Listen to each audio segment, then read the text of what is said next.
Buenas noches, estimados estudiantes. Vamos a empezar con la unidad uno, que son los fundamentos de la inteligencia artificial. El contenido propuesto para esta sesión son fundamentos de la inteligencia artificial, perspectiva histórica de la inteligencia artificial y presente y futuro de la inteligencia artificial. Vamos a empezar hablando de la definición o de qué entendemos por inteligencia artificial, ¿ok? La inteligencia artificial, denominada a partir de ahora IA, es la rama de las ciencias de la computación que estudia el software y hardware necesarios para simular el comportamiento y comprensión humanos. La IA se enfatiza en el desarrollo de métodos y algoritmos que permita comportarse a las computadoras de modo inteligente. La definición de la inteligencia artificial. La que se ha podido encontrar otorgada por Niels Nilsson es la siguiente. La inteligencia artificial es esa actividad dedicada a hacer que las máquinas sean inteligentes. Y la inteligencia es esa cualidad que permite a una entidad funcionar de manera adecuada y con previsión de su entorno. Ya hablando de los fundamentos de la inteligencia artificial, tenemos a las siguientes áreas: la filosofía, la matemática, la economía, neurociencia, psicología, ingeniería computacional, teoría de control y cibernética y la lingüística. Todas estas áreas han sido la base para el desarrollo de la inteligencia artificial. Cada una específica en cada área, ¿no?, de la inteligencia artificial, como lo es, por ejemplo, en la neurociencia, es la base de lo que son la técnica de las redes neuronales artificiales, ¿no? La matemática entra en todo lo que es la inteligencia artificial, la lingüística, para el reconocimiento de voz, para em, sistemas de reconocimiento con control de voz. Bueno, tenemos varias aplicaciones. Cada rama o cada área que estamos viendo en la pantalla ha contribuido enormemente en lo que es el desarrollo de la inteligencia artificial como área, ¿no? Como un área específica de la ingeniería. ¿Ok? Entonces, vamos a ver una a una con un poco de detalle ahora. Bueno, la filosofía, podríamos decir, es que cómo es que ha aportado lo que es la inteligencia artificial, partiendo de la premisa que la mente humana funciona como una máquina a partir del conocimiento codificado en un lenguaje interno. Se tiene, ¿no?, la pregunta: ¿son posibles las inteligencias mecánicas? De acuerdo a, o para resolver, ¿no?, esta cuestionante, lo que han hecho los filósofos de nuestra historia han ido avanzando en lo que es esta área de acuerdo a sus aportes, ¿no? De acuerdo a los aportes que hayan hecho. Por ejemplo, Aristóteles y Lull han hecho su aporte a través de la lógica, ¿no? El gran aporte que han hecho a través de la lógica con las leyes que gobiernan el pensamiento. También Descartes y Leibniz, a través de la premisa que la mente está ligada al mundo físico. Y Russell, Ham y Bacon dijeron, ¿no?, que el conocimiento es fruto de la percepción, lo que se conoce como inducción. A través del conocimiento y teorías lógicas tenemos a Aristóteles con las acciones se basan en la conexión entre conocimiento y objetivos, ¿no? Entonces, todos estos personajes de la filosofía han tratado de dar respuesta a la premisa, ¿no?, o a la pregunta, la gran cuestionante: ¿son posibles las inteligencias mecánicas? Em, Vemos acá que, bueno, el aporte más, se podría decir, el que más se puede notar, ¿no? El más notable es el de la lógica, ¿no? Porque ya tenemos modelos de representación basados en la lógica, sistemas expertos desarrollados a través de la lógica, ¿no? O representados a través de la lógica. También tenemos, ¿no?, lo que es la inducción, ¿no? Son conceptos realmente que se manejan hasta ahora en lo que es la inteligencia artificial. Entonces, si bien han sido aportes tal vez que se han hecho hace muchos años, aún están vigentes. Y bueno, la siguiente área es la matemática, ¿no? Sus tres áreas, ¿no? Más con mayor aporte, se puede decir que son la lógica, a través de Boole y Fritsch, con la cuestionante, ¿no? ¿Cuáles son las reglas del razonamiento? Se ha querido responder a esta pregunta a través de la lógica, ¿ya? ¿Qué es computable? ¿No? Esta cuestionante lo han querido resolver Gödel y Turing a través de la complejidad. Y cómo razonar con incertidumbre lo han querido resolver a través de la probabilidad, Fermat, Bernoulli y Bayes, ¿no? Obviamente la matemática tiene un gran aporte en lo que es la inteligencia artificial y es la base prácticamente de esta área. Otra área es la neurociencia, que desde el año 1861 hasta el presente todavía está vigente. Busca saber y entender cómo es que el cerebro puede procesar toda la información del entorno. Tiene la propiedad de transmisión de señales de una a otra neurona, conocida hoy en día como la especialización. Podemos ver en el gráfico una neurona biológica que tiene dendritas, tiene un núcleo, tiene un axón y tiene la terminal del axón. Esta neurona biológica ha sido la base para lo que son las redes neuronales artificiales, pues se ha querido imitar el comportamiento que tiene la neurona biológica. La economía, ¿no? También desde el año 1776 hasta el presente. Esta disciplina se basa en las teorías de la toma de decisiones, la teoría de juegos y la investigación operativa. La psicología, ¿no? Desde el año 1879 hasta el presente, estudiando cómo piensan y actúan las personas. Habíamos dicho de que la inteligencia artificial trata de emular el comportamiento humano, pero también no cualquier comportamiento, ¿no? Mínimamente un comportamiento racional, y esto es la psicología cognitiva o las ciencias cognitivas, ¿no? Que son teorías sobre la conducta y bases del comportamiento racional. Obviamente, la computación está como un fundamento de la inteligencia artificial desde el año 1940 hasta el presente. Para la existencia de la IA es necesario un mecanismo para soportarlo, ¿no? Ese es el hardware. Y también son necesarias herramientas para desarrollar programas de inteligencia artificial, lo que son los softwares. Alan Turing, en 1940, construyó el primer computador operacional de carácter electromecánico llamado Heath Robinson, con un único propósito, descifrar mensajes alemanes. No sé si algunos de ustedes tal vez lograron ver la película Enigma. Si no lo vieron, les recomiendo que lo vean. Trata de un pedazo de la vida de Alan Turing cuando ha estado desarrollando esta máquina precisamente para terminar la guerra, ¿ya?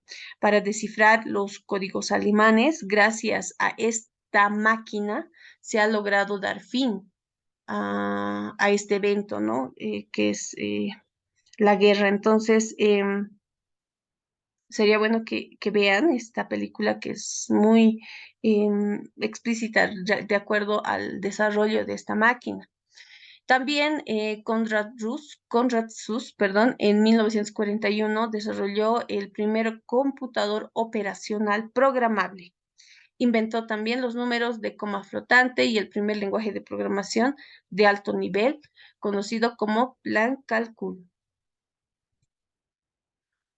Obviamente la teoría de control y la cibernética desde el año 1948 hasta el presente se basa en la construcción de sistemas autónomos, ¿no? En el caso de la inteligencia artificial, el gran propósito es hacer agentes inteligentes autónomos, ¿no? Entonces aquí la teoría de control y la cibernética obviamente es la base, ¿no? Para este fin.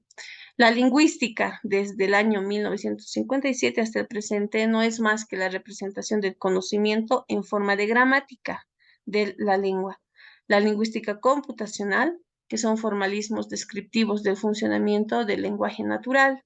Entonces, la lingüística, por más que lo veamos tal vez el área menos que ha tenido menos aportes. Actualmente es donde más se está desarrollando esta área para el reconocimiento de control de voz, por ejemplo, ¿no? Que es una de las aplicaciones populares de la inteligencia artificial. Bueno, pasamos con lo que son las perspectivas históricas de la inteligencia artificial. Como en cualquier otra rama del saber, existen multitud de circunstancias a lo largo de la historia que han conducido a la situación actual. Puede decirse que desde siempre el ser humano ha tenido presente el desafío del hombre que fabrica al hombre, ¿no?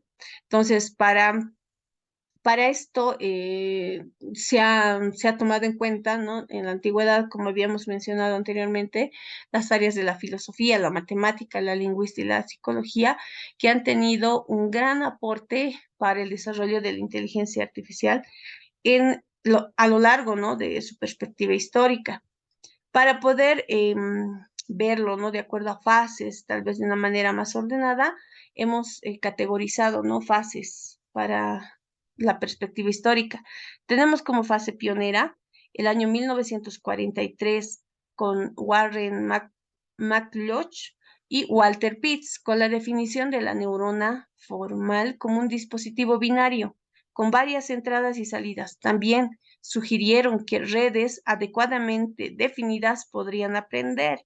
Esto ya en el 1943. Actualmente se tiene a las redes neuronales artificiales supervisadas y no supervisadas, es decir, de las redes neuronales se pasó a lo que es el machine learning, donde se tiene un aprendizaje automático, ¿no? Imagínense, desde el 43 ya se tenía la visión de lo que es el machine learning en la actualidad.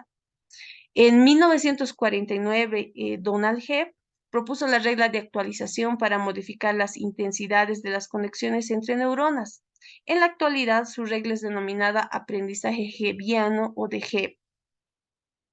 Ya pasando al periodo clásico, tenemos en 1950 a Alan Turing, que publicó un artículo en la revista Mind titulado Computing Machinery and Intelligence, ¿no? Que, bueno, en español es ordenador e inteligencia.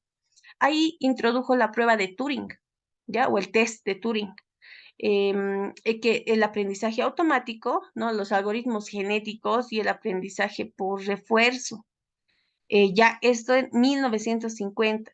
En el 56 se volvió a tocar el tema de la inteligencia artificial en el Instituto de Tecnología de Massachusetts por John McCarthy, donde se celebró la conferencia de Dartmouth en Hanover, esto en Estados Unidos. En este certamen, McCarthy, junto a otros colegas, establecieron las bases de la inteligencia artificial como un campo independiente dentro de la informática.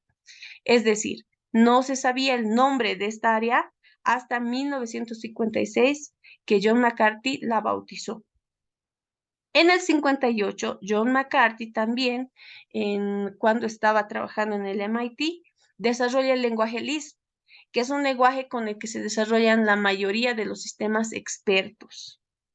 Ya pasando al periodo de los sistemas basados en conocimiento, desde el 59 en adelante, tenemos a Newell, Shaw y Simon con el desarrollo del programa general Problem Solver, ¿ya? Que es el solucionador general de problemas. La base o el objetivo de este programa era probar teoremas, resolver problemas geométricos, trabajar con lógica proposicional y jugar ajedrez.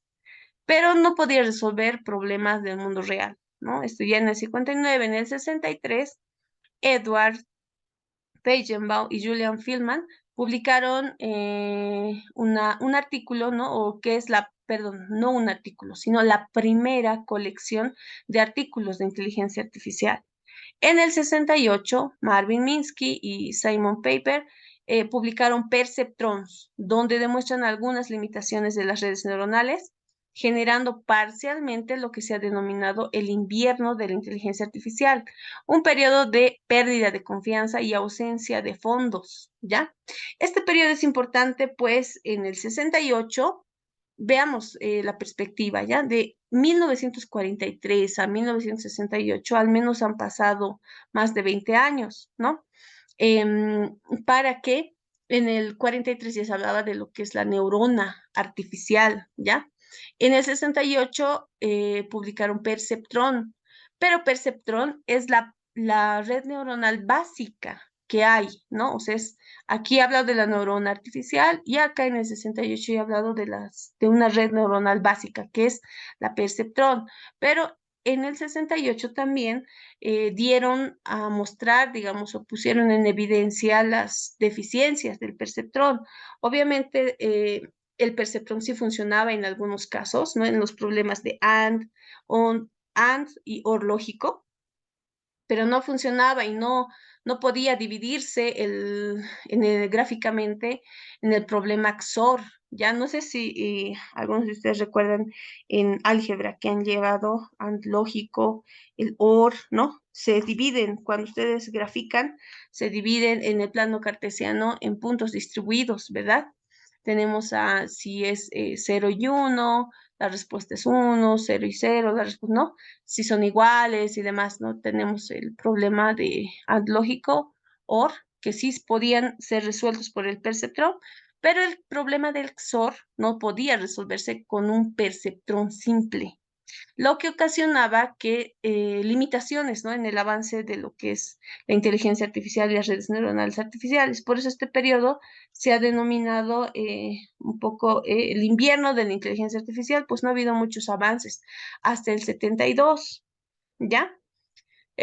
Para resolver, ¿no? Este problema, se ha dado solución del 68 al 86 recién, que sacaron el perceptrón multicapa y el backpropagation, ¿no? Que es el modelo de aprendizaje más utilizado. Pero bueno, vayamos por orden.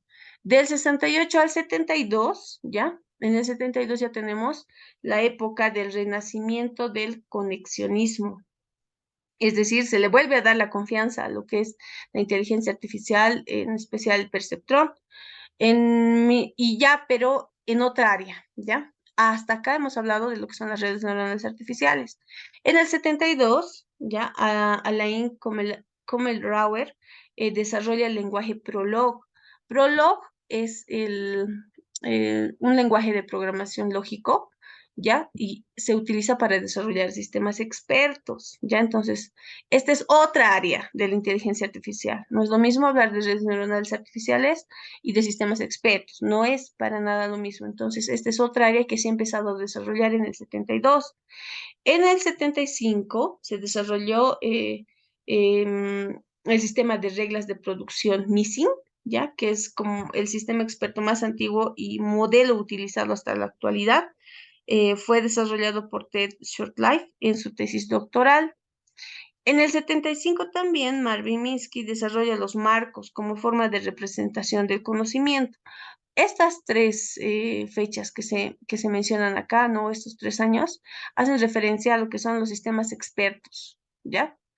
Pero ya en el 86, eh, digamos que estos tres años muestran que en los años 80 se lograron algunos avances significativos, ¿ya?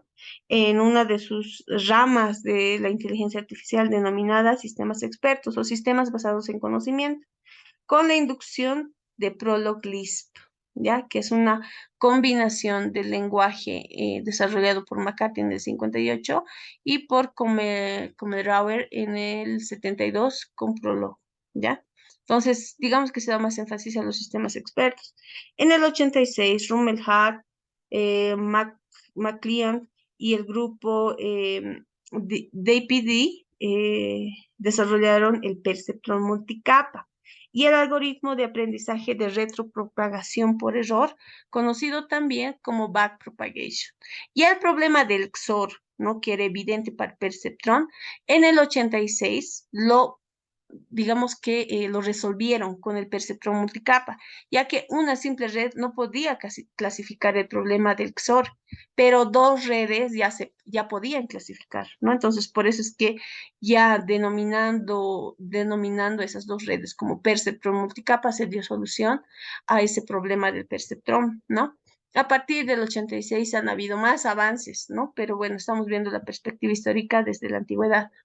Han habido muchos más avances a través de los agentes inteligentes, la cibernética, los coches autónomos y ver lo que son los agentes inteligentes. Entonces, si bien existen avances cada año acerca de esta área que es la inteligencia artificial, estamos viendo aquellos que han sido los más importantes, ¿no? En lo que es la perspectiva histórica de esta área, que es la inteligencia artificial. Ok, tenemos al creador de la inteligencia artificial. Este señor, que es Alan Turing, era inglés, ¿no? Falleció en 1954. Puede ser considerado el padre de la inteligencia artificial, aunque en ese momento este nombre no se usaba, ¿no? Hasta después del 56, como les había explicado. Fíjense que Alan Turing murió el 54 y hasta el 56 fue denominado inteligencia artificial por otro personaje que es McCarthy, ¿no? Pero Alan Turing ya manejaba este concepto de lo que es la inteligencia artificial, ¿no? Con las computadoras inteligentes y el desarrollo, ¿no? Que él hacía a través de ¿no? Con el primer computador, que es aquel que se ha desarrollado para poder descifrar los mensajes del equipo alemán, o bueno, de los alemanes, ¿no? En la guerra. Durante los años de la Segunda Guerra Mundial, Turing colaboró con el diseño de una máquina, ¿no? De esta que les hablaba, que exploraba las combinaciones posibles generadas por la máquina codificadora alemana Enigma, ¿no? La misma fue una máquina de propósito especial. El único propósito era descifrar el código, construida electromecánicamente con relés, ¿ya? Entonces, vuelvo a sugerirles, ¿no? Si no han visto esta película llamada Enigma, sería bueno que la vean. Les da más luces acerca de Alan Turing y cuál era el propósito, ¿no? De la máquina que había desarrollado y cómo es que esto ha contribuido al fin de la Segunda Guerra Mundial. Asimismo, Alan Turing trabajó en el desarrollo de la Colossus. Se considera como el primer ordenador electrónico que ya funcionaba con válvulas, ¿no? Que son los tubos de vacío en lugar de relés.